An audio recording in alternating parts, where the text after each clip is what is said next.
Company immediately, good time for my voice to go, fired 3,200 workers. The manufacturing index also fell in the month of March, warning that economic growth could slow. Now, the Institute of Supply Management also reported a rise in prices. I'm gonna call my mom.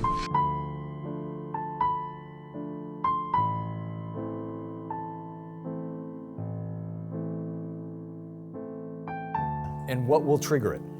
Well, it's interesting because these things always start where we're not looking.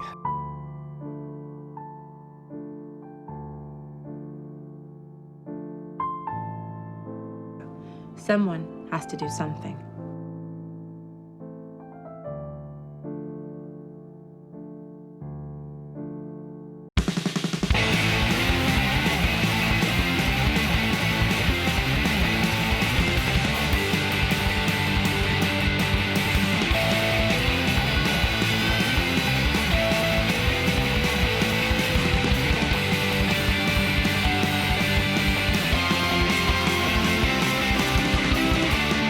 In the financial system, and there is an infinite amount of cash at the Federal Reserve. We will do whatever we need to do to make sure that there's enough cash in the banking system. And there is an infinite amount of cash at the Federal Reserve. Fair to say you simply flooded the system with money? Yes, we did. That's another way to think about it. We did. Where does it come from? Do you just print it? We print it digitally. That these people are crooks and they should be in prison. Let's go to the press, man. What am I supposed to do? Write a piece called "Well Fucked"? Yes, that's a perfect title. Casey.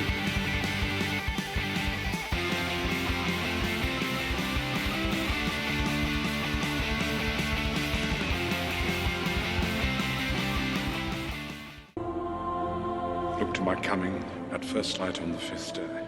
At dawn, look to the east.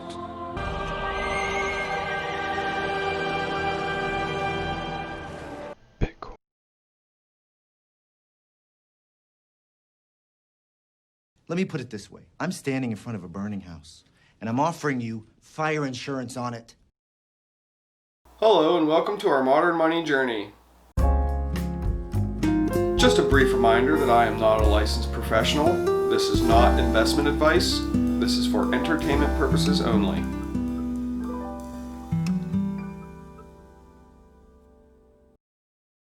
Hi, and welcome to Adventure 8 of our Modern Money Journey's Educational Adventure Series. This adventure is Intro to Bitcoin. If you enjoyed that special video clip that we put together for this video, then please hit the like button down below. The YouTube algorithm appreciates it, and so do we. Thank you. So, we're going to break this adventure up into 4 sections. First, I'll tell a story to illustrate the necessary components for a modern monetary or payment system to work. Then we'll go over the Bitcoin network. Next, we'll discuss the unit of account on the Bitcoin network, known as Bitcoin or a Bitcoin. And then lastly, we will go over how to interact with the market by purchasing some Bitcoin. Alright, so this story that I'm going to tell you is just going to give us a brief illustration of the necessary components for a modern monetary or financial or payment system to work. And then we'll show how Bitcoin also possesses those necessary components. Alright, so imagine you go to your job, you put in some effort, you do some work throughout the week, and then at the end of the week, you are paid in some unit of account for the value that you have created. It doesn't matter what that unit of account of value is. It can be US dollars, Canadian dollars, British pounds, won, yen, whatever. Whatever it may be, those are units of account of value. That is the first necessary component for a modern monetary, payment, or financial system to work. A unit of account of value. All these different units of account of value represent different amounts of value. So, a US dollar is not equivalent to a Canadian dollar. Just like $1 US is not equivalent to $1 won or 1 yen or 1 British pound. They all represent different amounts of value. And the amount of value that they represent can fluctuate relative to one another based on supply and demand of those units of account. Alright, so you've done your work, you received your pay in some unit of account of value. That was component 1 that we need. Now we take our pay to the bank and we deposit it with the bank. The bank keeps track of who all has deposited what currency with them or what unit of account of value with them. So they keep a list of who all has how many units of account of value. This list is what's known as a ledger, and it is the second necessary component that we need for a modern monetary or financial or payment system. So now, in modern times, that list or ledger that keeps track of who all has what units of account of value is stored on computers owned by banks and banking institutions. So these computers owned by the banks and banking institutions, along with a few others, help facilitate transactions or payments between different banks and other entities.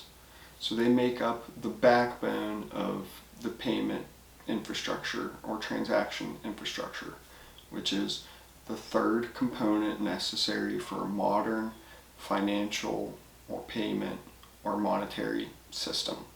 It's payment infrastructure. So the three components that we have that are necessary for a modern monetary or payment financial system: a unit of account of value, a list or ledger that keeps track of those units accounts of value, and then thirdly, payment infrastructure. So what's all this have to do with Bitcoin? Well, in essence, Bitcoin is a new financial system or monetary system or payment system. It has all three of these components that we've just discussed. It has a unit of account known as Bitcoin. It has its own ledger. We call this the blockchain. A block is a chunk of transactions, and the chain is just all the old blocks, so all the old transactions. And then that blockchain is stored on millions of computers all over the planet. And those computers make up the payment infrastructure required. So we have the three necessary components. So in essence, Bitcoin is just like other modern monetary systems, with the notable exception that we've already discussed of, instead of the banks owning the ledger is distributed amongst millions of computers that are all verifying it constantly. But other than that difference, there is one other huge difference that sets Bitcoin apart from other modern monetary systems. And that is, at the heart of all modern monetary systems other than Bitcoin, there is a central bank. And this central bank has complete control over the currency supply that it oversees, the unit of account of value that it oversees. So the central bank can influence the monetary supply at its will. It can print new money whenever it sees fit. So why is this bad? Well, let's take a look at this graph which shows the purchasing power of the dollar declining over time.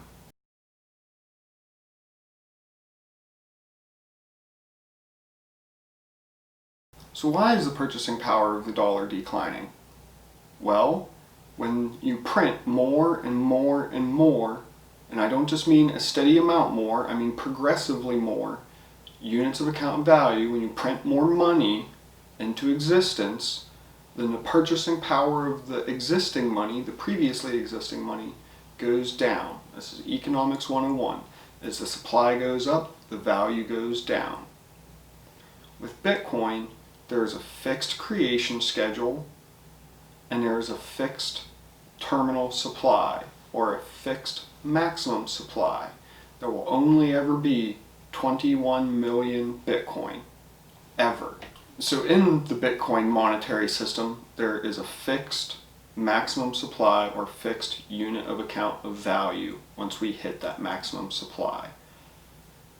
That is one of the main big differences between current monetary systems and the Bitcoin monetary system. The other of which we discussed earlier, is the decentralization of that ledger over millions of computers which comprise the Bitcoin network. Let's talk about the Bitcoin network in a little bit more detail now. So the Bitcoin network is a peer-to-peer payment system with its own unit of account of value. Think of it like PayPal, but with its own unit of account of value. And instead of there being a central authority, the company PayPal, or a bank or some intermediary, it's peer-to-peer, meaning that I can send my unit of account of value to you without anyone in between us stopping us. So, the backbone of the Bitcoin network are the Bitcoin miners. What Bitcoin miners do is run the Bitcoin protocol to process transactions. So what they're doing is they are grouping together transactions into a block of thousands and thousands of transactions, and while they're doing that, their program is solving a math problem. Once someone's computer has solved that math problem, their block that they have compiled of all those transactions is selected to be added to the list of all the old blocks, the chain. If your block is selected, you are rewarded some newly minted Bitcoin plus the transaction fees associated with the transactions in that block that you processed.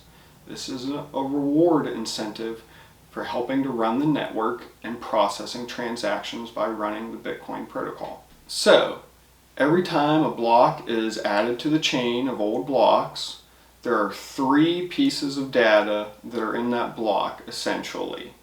There is a special code called a hash that is generated by solving that math problem, and it has all the data of all the transactions encrypted in it. So that's a little beyond this, but we'll just leave it at that. A special code is generated called a hash. There's a list of all the transactions in that block, and then there is the previous existing block's hash. So that's how all the blocks are linked together, since each one has the previous's hash code in it. This helps keep the blockchain secure. Since there are literally millions and millions of computers all over the world mining, processing these transactions, and validating the blockchain, it is often touted as the most secure database on the planet, or most secure network on the planet. And it very well may be so. So let's simplify this. In essence, the Bitcoin network is millions of computers spread out all over the world, processing transactions of Bitcoin on the Bitcoin network by running a special program so that we don't need a financial institution to keep track of those transactions with their computers and their servers. So we remove the need for that central authority. So that's why Bitcoin's often called decentralized. We don't have a central authority that has to give us permission to spend our money or give us permission to use their network to transact our value.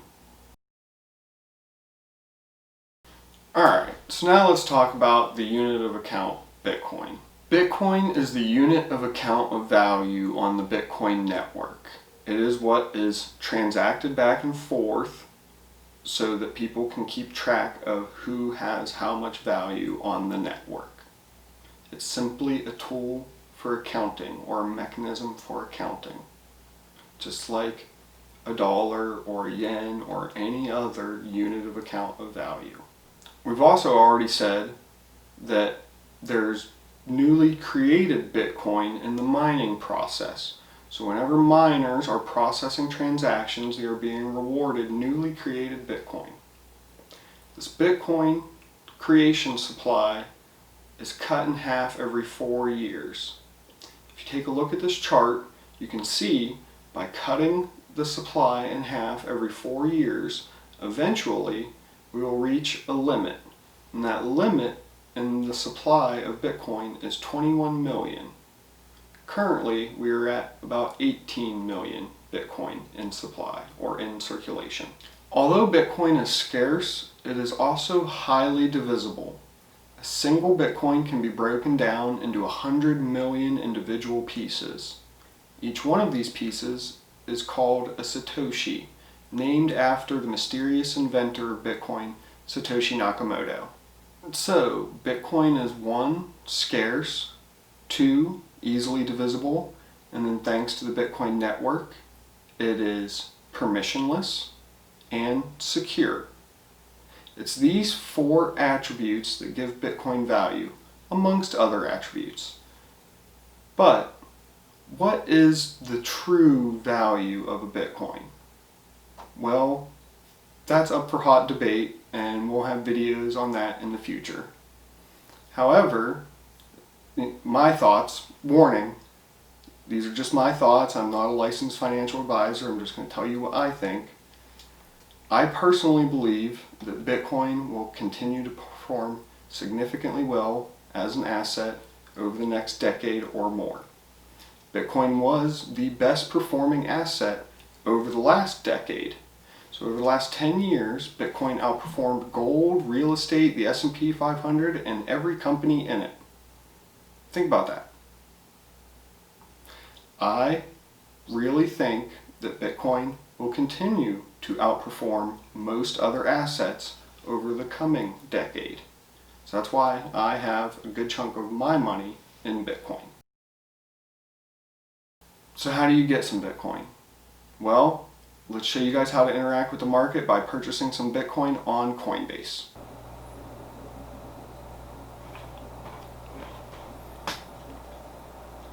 Alright, so this is my account on Coinbase.com. Coinbase is a cryptocurrency exchange.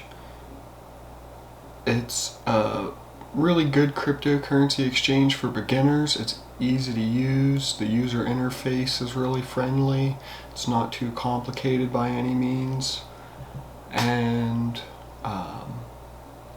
they also have this nice option where you can earn rewards with them by taking quizzes or by doing other activities, and you can actually earn quite a bit amount of free cryptocurrency by participating in these events or activities. So, Coinbase is good for beginners, but let's get to making our purchase. So, I've logged into my Coinbase account. I will come down here and click on Bitcoin.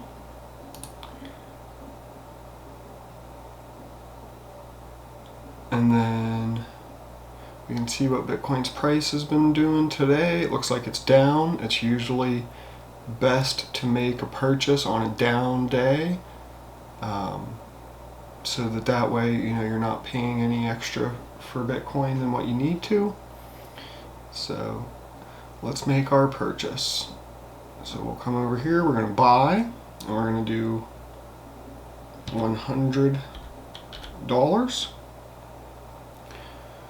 And we'll preview that buy.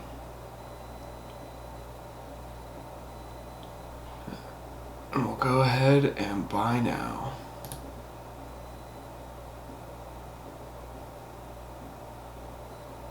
And it's that simple. Got some more Bitcoin added to the account. And now we're done. Alright. Alright, if you're interested in purchasing some Bitcoin, there's a link in the description down below. And if you use that link, sign up, deposit $100, purchase something with that $100, then you will also get an additional $10 in free Bitcoin. Alright, all you bulls and bears, I'll see you next time.